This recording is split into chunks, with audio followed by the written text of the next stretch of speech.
I just jump in real quick. That was just wonderful, Megan. That my self-care would have been my piece of advice.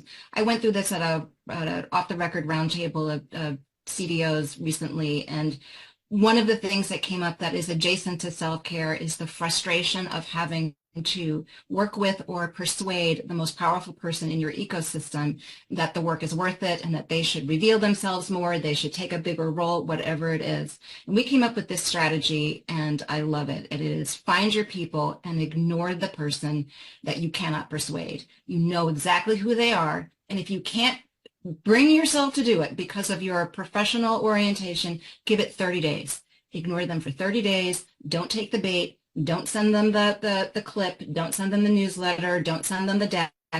Just focus on the people who are willing to do the work, the new arrivals to the work, the new leaders who are preparing, as we've talked about, to be better allies, to be more vulnerable, to communicate better.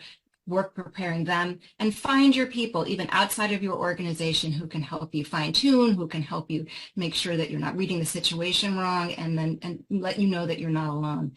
But absolutely do not get caught into that spin cycle of trying to persuade the most powerful person that you know who is not interested to be interested, because they're not coming. 30 days, you can do it. And if I can just add on to that point, because I think it's such a important point, even beyond leaders, there's always those few people who you'll never change. You'll never convince them. You can try for up until the end of eternity, and it will still not happen.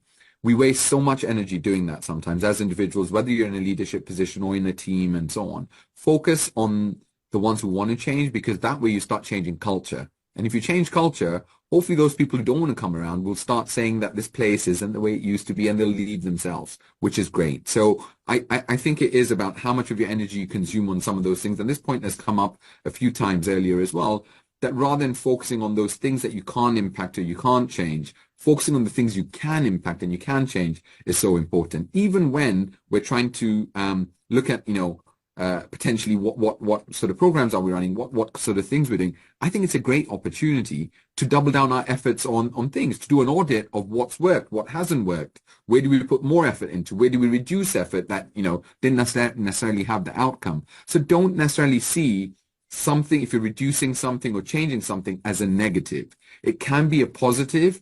It's how you create, that mindset. And I think that the sort of looking after yourself as someone who works in the D&I space, or supports the D&I space, is so important, because not just this year, but the last couple of years have been huge. Yeah.